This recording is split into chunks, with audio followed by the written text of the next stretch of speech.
Les États-Unis d'Amérique haussent les tons face à l'insécurité persistante dans l'Est de la République démocratique du Congo. Dans un communiqué publié ce 6 mars 2026, le secrétaire d'État américain Marc Rubio a annoncé l'imposition de restrictions de visa à plusieurs hauts responsables rwandais accusés d'alimenter l'instabilité dans la région des Grands Lacs. Selon les départements d'État, ces responsables sont pointés du doigt pour leur soutien présumé au mouvement rebelle M23, actif dans l'Est de la République démocratique du Congo. Washington estime que ces soutiens contribuent à attiser la violence et compromet les efforts de stabilisation dans cette zone déjà fragilisée par des années de conflits armés. Les autorités américaines dénoncent également la violation des engagements pris dans le cadre des accords de Washington sur la sécurité dans la région du Grand Lac. Les États-Unis exhortent toutes les parties concernées à respecter pleinement leurs obligations afin de favoriser un retour durable à la paix. Dans ces cadres, Washington insiste notamment sur deux mesures clés: la neutralisation immédiate par la RDC du groupe armé Force démocratique de libération du Rwanda, FDLR, et de ses alliés, ainsi que le retrait par le Rwanda de ses troupes et de son matériel militaire du territoire congolais. Les départements d'État soulignent que ces actions sont indispensables pour permettre à la région des Grands Lacs de concrétiser son important potentiel économique et d'assurer une stabilité durable. La mesure annoncée s'appuie sur l'article 212.3c de la loi américaine sur l'immigration et la nationalité, qui permet au secrétaire d'État de refuser l'entrée aux États-Unis à toute personne dont la présence pourrait nuire gravement à la politique étrangère américaine. Les restrictions pourraient également s'étendre à certains membres de la famille de personnes visées. Par cette décision, Washington envoie un signal fort aux acteurs impliqués dans la crise sécuritaire dans l'Est de la RDC, affirmant sa volonté de sanctionner toute action susceptible de corrompre les efforts de paix dans la région des Grands Lacs. Au Rwanda, le président Paul Kagame critique les sanctions américaines visant son pays et dénonce une pression sélective dans la gestion de la crise sécuritaire à l'est de la République démocratique du Congo. Devant les corps diplomatiques, hier vendredi à Kigali, le chef de l'État rwandais a appelé les États-Unis à assumer pleinement leur rôle dans l'application des accords de Washington. Suivez cet élément pour en savoir plus. Le président rwandais Paul Kagame a vivement critiqué vendredi 6 mars à Kigali la manière dont la crise sécuritaire dans l'Est de la République démocratique du Congo est abordée sur la scène internationale. Devant les corps diplomatiques accrédités au Rwanda, le chef de l'État a dénoncé ce qu'il qualifie de pression sélective exercée contre son pays, tout en appelant à une application équitable des accords conclus à Washington. Dans son discours, Paul Kagame est revenu sur les accords de Washington censés contribuer à la stabilisation de la région. Selon lui, ces accords impliquent 3 parties et non 2. Dans les accords de Washington, il y a en réalité 3 parties qui sont concernées: le Rwanda, la République démocratique du Congo et les États-Unis, les pays qui nous a accueillis pour ces processus, a-t-il déclaré. Le président rwandais estime toutefois que les attentes internationales sont dirigées presque exclusivement vers Kigali, laissant les autres parties relativement à l'écart. Vous avez 3 parties dans ces processus, mais vous attendez seulement des lignes d'elle qu'elle remplisse sa part d'obligation, a-t-il regretté, semblant viser implicitement les États-Unis et leurs récentes mesures à l'égard du Rwanda. Paul Kagame a affirmé que le Rwanda restait disposé à lever les mesures de sécurité qu'il qualifie de défensives, mais seulement si la RDC respecte ses engagements. Le Rwanda est prêt à lever ses mesures défensives dès que la RDC aura rempli ses obligations au titre des accords de Washington, a-t-il déclaré. Selon lui, l'application complète de ces accords pourrait permettre d'assurer la sécurité des 3 parties tout en ouvrant la voie à une coopération économique régionale. Si ces accords étaient totalement appliqués, les 3 parties pourraient obtenir la sécurité dont elles ont besoin et qu'elles méritent, et cela poserait les bases d'une coopération économique mutuellement bénéfique, a-t-il ajouté. Le chef de l'État rwandais a également renouvelé ses accusations contre le gouvernement congolais qu'il accuse de soutenir publiquement et financièrement les forces démocratiques de libération du Rwanda, FDLR. Selon Kigali, ces groupes armés composés en partie d'anciens responsables liés au génocide de 1994 auraient été intégrés dans certaines structures militaires congolaises et opéreraient depuis les territoires congolais. Paul Kagame affirme que ces combattants ont mené plusieurs attaques contre les Rwandais, une situation qui, selon lui, a conduit certains pays à émettre des avertissements à leurs ressortissants souhaitant se rendre au Rwanda. Il a également dénoncé la pression récente à Kinshasa des proches de l'ancien régime rwandais responsable du génocide, accusant les autorités congolaises de les avoir accueillis pour renforcer leur alliance avec les FDLR. Nous avons soulevé ces questions à maintes reprises dans toutes les instances pertinentes et directement auprès des nombres d'entre vous, a-t-il déclaré devant les diplomates. Ces déclarations interviennent dans un contexte de fortes tensions entre Kigali et Kinshasa, alors que les affrontements se poursuivent dans l'est de la RDC et que les relations diplomatiques entre les deux pays restent fragiles. Les Rwandais rejettent régulièrement les accusations de soutien au mouvement rebelle M23, tandis que Kinshasa accuse Kigali d'alimenter l'instabilité dans la région. À Kinshasa, le gouvernement s'attaque à la question sensible des prestations sociales de forces et de sécurité. Un atelier a été lancé le jeudi 5 mars pour harmoniser la gestion des droits sociaux des policiers et de militaires au sein du régime de la Caisse nationale de sécurité nationale des agents publics de l'État. L'initiative est portée conjointement par le vice-premier ministre en charge de l'Intérieur, de la Défense et de la fonction publique. Reportage.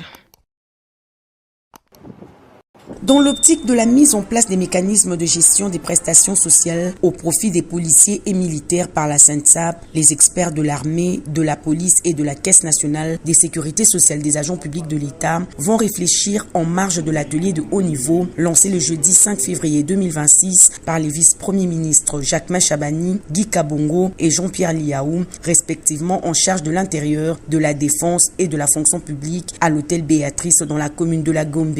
Je suis heureux de constater que chemin faisant, des résultats tangibles ont été enregistrés, ce qui a ouvert la voie à la rencontre d'aujourd'hui qui constitue une étape importante, car elle aboutira sans doute ou sûrement au paiement de la pension aux policiers par la SENSAP, mais également à la définition des mécanismes de prise en charge des cas des risques professionnels dont peuvent être victimes nos policiers. Objectif poursuivi est de finaliser les outils de basculement. À Nitori, le FARDC annonce une nouvelle avancée dans la lutte contre le groupe armé. Le secteur opérationnel de forces armées de la République démocratique du Congo a présenté jeudi au gouverneur militaire lieutenant-général John Luboya Kachama un important lot de munitions saisies entre les mains des miliciens de la Convention pour la Révolution populaire CRPD Thomas. L'explication dans cet élément. Mes respects, Son Excellence, Monsieur le gouverneur et commandant des opérations, mon général. Aujourd'hui, nous sommes venus pour vous présenter les résultats de l'effort opérationnel que les hommes ont fait sur le terrain en collaboration avec les services de renseignement et la collaboration de la population. Nous avons mis la main sur une cache d'armes à Mabanga. C'est ainsi que nous venons vous présenter. Avec votre autorisation, mon général, je vais donner la parole à l'SD, au TD, pour vous présenter l'arsenal que nous avons saisi entre les mains de l'ennemi. À vos ordres, mon général. Devant nous ici, nous avons 15 caisses de munitions AK. En raison de 1500 par caisse.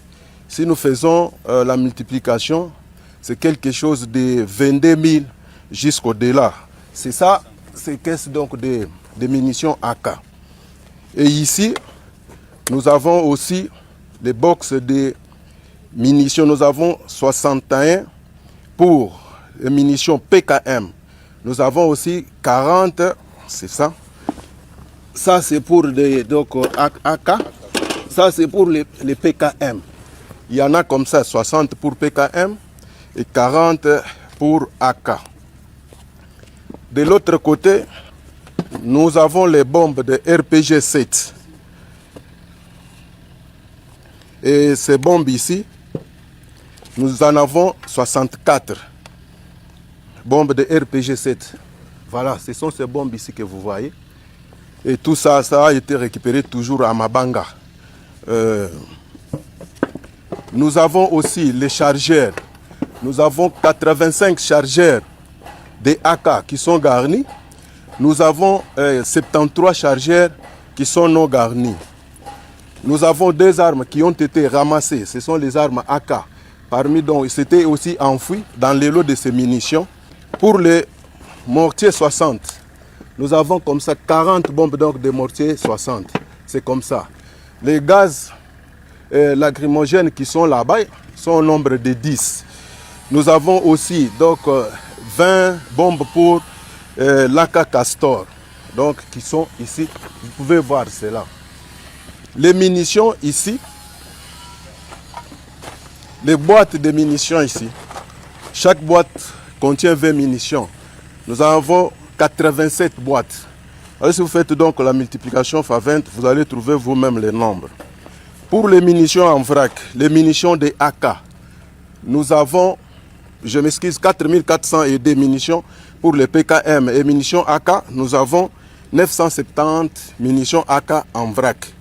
Au-delà de tout cela, nous avons eu beaucoup de chaînes aussi. Les chaînes de PKM, comme vous pouvez les constater, il y a les autres qui sont assez courtes, les autres sont de 100, 150, 125, les autres sont un peu moyennes. On peut en compter donc à peu près 28, et comme ça. Et toutes ces chaînes ont environ 4204 coups de PKM. Et aussi, donc, nous avons cette chaîne de 173 coups, 153 coups main qui n'est pas chargé. Alors, je pense donc, il y a 2 chargeurs aussi de PKM, mon général.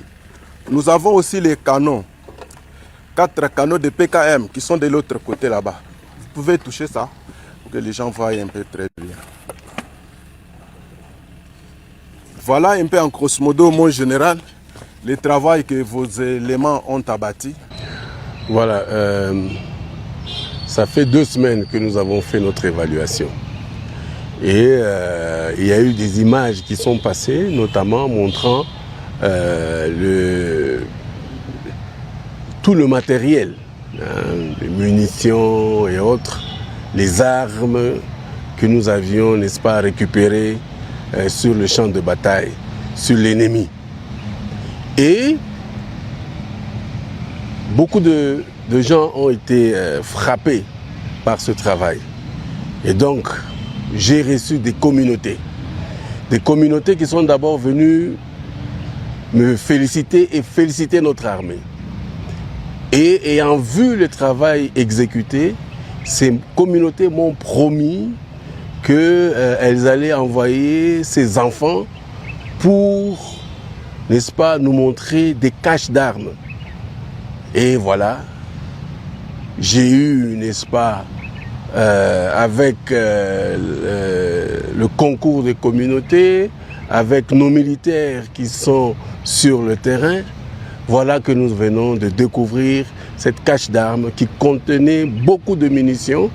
Et il nous reste que les armes qui doivent être aux environs aussi, quelques armes aussi, parce que nous en avons, c'est vrai, on a eu des munitions, mais des armes aussi.